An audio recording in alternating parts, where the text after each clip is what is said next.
Today, our Take 5 with the Saints on January 15th are Maurus and Placidus. Now, don't be going to look for those in any Episcopal calendar of saints because they're not there. This is a local commemoration. As such, I don't have a scripture that goes with them today, but they are found in some Anglican European calendars. They are particularly, though, found in Roman Catholic calendars as two of the most well-known early disciples of Saint Benedict. Yes, the Benedict who started the Benedictine order at the monastery in Subiaco. We know a lot more about Maurus. Maurus was born in 510, the son of a Roman nobleman. Placidus was probably born a few years after that. And while they are generally regarded as separate individuals, there's one very famous story of how they, got to know each other, so to speak. Placidus was sent as a young man on an errand out into a nearby lake to fetch some water for the monastery when, according to legend, the current pulled him out and he was struggling to stay afloat. Upon seeing that, Benedict told Maurus to go out and fetch young Placidus, which he did. He saved him from the water, but he did not know, according to the story, until after he was told that he had actually not simply waded into the water, but had walked across the water to pull Placidus out. And there's a story of Benedict attributing the miracle, obviously, to God's grace to them, but also due to the obedience of his oblate Maurus in following his abbot's instructions. Maurus and Placidus were both brought at young ages to study under Benedict, Maurus at 12, Placidus at 8.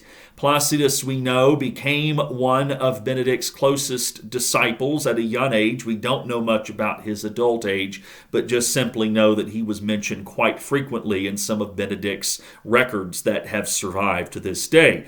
Again, Maurus we know a little bit more about. Maurus was the man that continued to have miraculous things happen to him. And because of his faithfulness and this ability to perform these miracles, he was invited by Benedict to follow him from the founding monastery at Subiaco to Monte Cassino when he was around 19 years old. In the year 543, Benedict received a request, or the monastery should say received a request from Gaul for monks to start an abbey there. And from that's when Maurus traveled from Monte Cassino across the northern Mediterranean coast to Gaul, performing miracles of healing along the way, so the story goes, and ultimately started a monastery at what became known as Glanfaiu, and stayed there and founded that monastery until his death. There's not a whole lot more to say about these two men, except that it was a time in the history of the church and in European history where monasteries, because of Benedict's influence in particular, were beginning to explode across the countryside. As the imperial faith had kind of stiffened, so to speak, and become what we would call today the frozen chosen, monasteries were places for people to pursue and focus on theological studies, but also quickly became, because of Benedict for one, but other monastic leaders who followed him, a place for European noble families to send their sons and later daughters for top-flight education in that day. The monasteries also produced some of the great theological thinkers, and in fact, a lot of the popes of that period would wind up coming out of monastic communities directly or indirectly.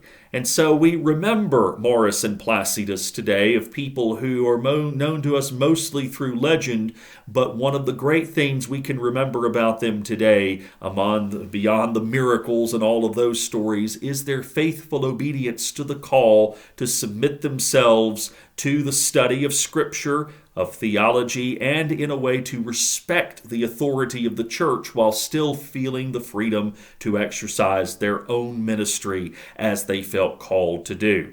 One of the great examples that we can take from all monastics as we study them over this series of Take 5 with the Saints is to remember that while most of us don't live a cloistered life like they did, we certainly can learn to shape our lives in a structure like the Benedictine way, to be able to hear and understand God's call to us and to structure our lives in a way in which we can set aside the many worries and distractions and focus on following where Christ calls us to go. Look forward to seeing you tomorrow for our next saint. Take care.